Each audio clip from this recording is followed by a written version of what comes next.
लखनऊ शहर से कुछ दूर घने आम के बागान के बीचों बीच एक पुरानी हवेली सदियों से वीरान खड़ी थी। लोग कहते थे कि उस हवेली में एक रूह का साया है जो पूर्णिमा की रात को बागान में भटकती है। कई साहसी युवकों ने हवेली में रात बिताने की कोशिश की, लेकिन सुबह होने से पहले ही डर के मारे भाग खड़े हुए। एक पूर्णिमा की रात 4 दोस्त रवि, आकाश, प्रिया और शीतल ने इस कहानी को आजमाने का फैसला किया। वे सभी विज्ञान के छात्र थे और भूत प्रेतों की बातों पर विश्वास नहीं करते थे। उन्होंने सोचा कि यह सिर्फ लोगों का वहम है। शाम ढलते ही वे हवेली पहुंचे। हवेली के दरवाजे और खिड़कियां टूटे हुए थे और अंदर घुप अंधेरा छाया हुआ था। हवा में नमी और एक अजीब सी ठंडी सिहरन महसूस हो रही थी। उन्होंने अपने मोबाइल की टॉर्च जलाई और अंदर दाखिल हुए। कमरों में धूल की मोटी परत जमी हुई थी और मकड़ियों के जाले हर कोने में फैले थे। दीवारों पर पुरानी तस्वीरें धुंधली पड़ चुकी थीं। अचानक एक कमरे से तेज हवा का झोंका आया और एक पुरानी तस्वीर नीचे गिरकर टूट गई।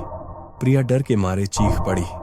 रवि ने उसे शांत किया और कहा, यह सिर्फ हवा का झोंका था और तस्वीर शायद पहले से ही ढीली होगी। वे आगे बढ़े और एक बड़े हॉल में पहुंचे।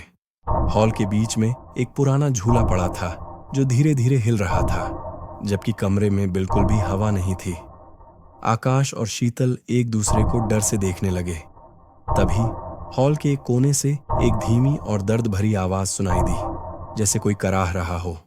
आवाज धीरे धीरे तेज होती गई और ऐसा लगने लगा जैसे वह उनके बिल्कुल पास आ रही हो। कौन है वहां?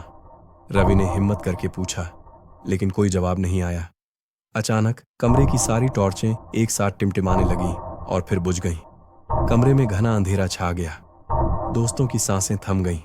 उन्हें महसूस हुआ कि उनके आसपास कोई है, अदृश्य और भयानक। अंधेरे में शीतल ने किसी ठंडी चीज को अपने हाथ को छूते हुए महसूस किया। वह डर से चिल्लाई और पीछे हट गई। प्रिया भी रोने लगी।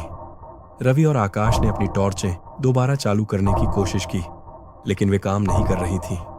तभी उन्हें हॉल के दूसरे कोने से एक हल्की सी रोशनी दिखाई दी। वे डरते डरते उस तरफ बढ़े।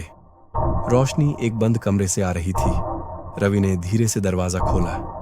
कमरे के अंदर एक बूढ़ी औरत बैठी हुई थी, जिसके चेहरे पर भयानक उदासी थी। उसकी आंखें खाली थीं और वह एक पुरानी लोरी गुनगुना रही थी। जैसे ही दोस्तों ने उसे देखा, बूढ़ी औरत ने धीरे से उनकी तरफ देखा और एक भयानक मुस्कान दी। उसकी मुस्कान में कुछ ऐसा था कि चारों दोस्त डर के मारे पत्थर बन गए। अगले पल कमरे की रोशनी गायब हो गई और उन्हें सिर्फ उस बूढ़ी औरत की भयानक हंसी सुनाई दी, जो पूरे हॉल में गूंज रही थी। डर के मारे चारों दोस्त चीखते हुए हवेली से बाहर भागे और बिना पीछे मुड़े तब तक दौड़ते रहे जब तक वे बागान से बहुत दूर नहीं पहुंच गए। उस रात के बाद उन्होंने कभी उस हवेली के बारे में बात नहीं की और न ही कभी दोबारा उस तरफ जाने की हिम्मत की। उन्हें एहसास हो गया था कि कुछ कहानियां सिर्फ कहानियां नहीं होती, उनमें सच्चाई का भी साया होता है।